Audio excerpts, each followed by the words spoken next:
अस्सलामुअलैकुम नाज़रीन, मेहरान टीवी में भली कार मां हां मुबशर सोलंगी। सबका पहिरीं एक नज़र हेडलाइन ते। वज़ीर आज़म क़ौमी असम्बलीअ जे ईंदड़ इजलास में अपोज़िशन क़यादत सां मुलाक़ात कंदो। शहबाज शरीफ़ वफ़द समेत अपोज़िशन लीडर जे चेंबर में पहुची अॻवाननि सां मुलाक़ात कंदो। ज़रियुनि मूजिब मुलाक़ात लाइ राणा सनाउल्लाह पुल जो किरदारु अदा कयो। सदर जे कराची में मौजूदगी सबबि सूमर जे ॾींहुं मुलाक़ात न थी सघी। खे नई बुलंदियुनि ताईं पहुचाइण जी ज़रूरत आहे। ॿिन्ही मुल्कनि विच में मुआहिदनि सां ताउन में इज़ाफ़ो ऐं मुआशी बहितरी ईंदी।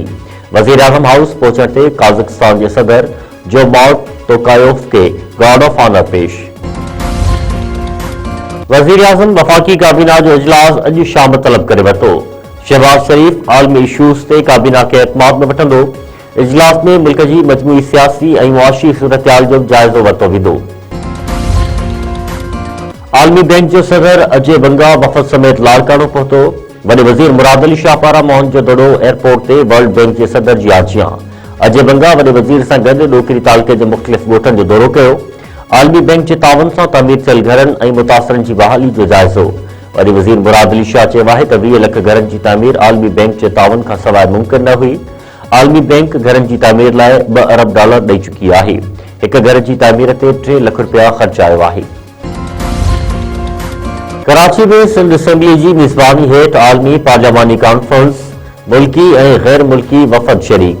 कॉन्फ्रेंस के खिताब कंदे स्पीकर अयाज सादिक चयो आहे त अॼु पार्लियामानी सफ़ारतकारी अहमियत इख्तियार करे वई आहे। समूरियूं सियासी पार्टियूं पाकिस्तान जे इस्तेहकाम लाइ कमु करे रहियूं आहिनि। सीनियर सूबाई वज़ीर शर्जील नाम अहमद चयो आहे त पार्लियामानी सफ़ारतकारी खे हिन वक़्तु मुख़्तलिफ़ चैलेंजिस दरपेश आहिनि। मज़बूत पार्लियामेंट मज़बूत जमहूरियत जी अकासी आहे। अमेरिका ऐं ईरान विच में एटमी ॻाल्हियूं जुमे जे ॾींहुं इनक़रार बदिरां ओमान में थियण जो इम्कान। अमरीकी मीडिया जी दावा मूजिब ईरान जी दरख़्वास्त ते ट्रंप इंतज़ामिया ॻाल्हियूं तुर्किया खां ओमान मुंतक़िल करण लाइ राज़ी थी वई आहे। ईरान अमरीका सां ॻाल्हियुनि बाबति मुसाफ़िरत जी तस्दीक़ कंदे चयो आहे त ॻाल्हियुनि लाइ हंधि या वक़्तु को ॾुखियो मसइलो न आहे। ॻाल्हियुनि जो हंधि ऐं वक़्तु मीडिया गेम न बणिजणु घुरिजे। अमरीकी सदर डोनाल्ड ट्रंप चयो आहे त ईरान मिडनाइट हैमर जहिड़ो ऑपरेशन ॿीहर न चाहींदो।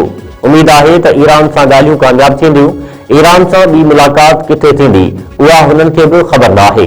व्हाइट हाउस में मीडिया सां ॻाल्हाईंदे ट्रंप वधीक चयो आहे त ईरान खे अॻुभराई जो ख़्वाहिशमंद नज़र अचे पियो, पर मिसरो उहो आहे त वाक़ई को नतीजो साम्हूं अचे थो या न।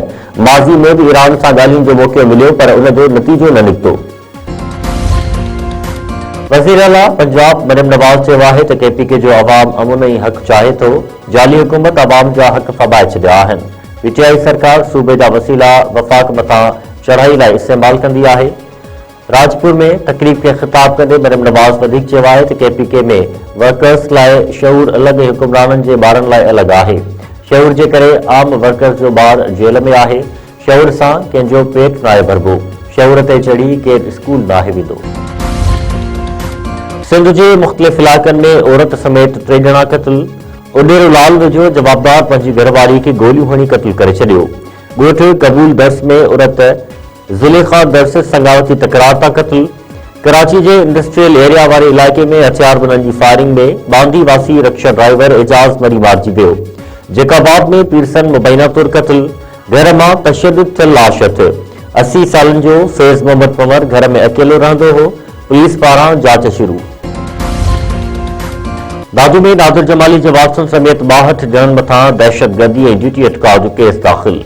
गुज़िरियल ॾींहुं पुलिस अमलदारनि जी अदालत में पेशी दौरान वारसनि ऐं शहरियुनि एहतजाज कयो। एफआईआर में नादिर जमाली जो सौट ख़ादिम जमाली, मुबीन जमाली ऐं ॿिया शामिल। पुलिस शुएब थईम, यासिर शुरो ऐं फराज़ जमाली समेत 12 सहाफ़ियुनि खे बि केस में नामज़द करे छॾियो। केसनि जे मतन में ॼाणायो वियो आहे त जवाबदारनि अदालती अहाते में पुलिस ऑफिसरनि जी रस्ता रोक कई ऐं गुथा लफ़्ज़ ॻाल्हाया। मीरपुर बठोरो में पीरसन पैनू फ़कीर औरत थधि विघे फौत। खती पाड़े में घिटीअ मां औरत जो लाश मिलियो। ॻोठ दोदो मला वासण लाली मला तौर सुञाणप। 85 वरनि जी ॿुढड़ी औरत शहर में पिनी पेट गुज़र कंदी हुई।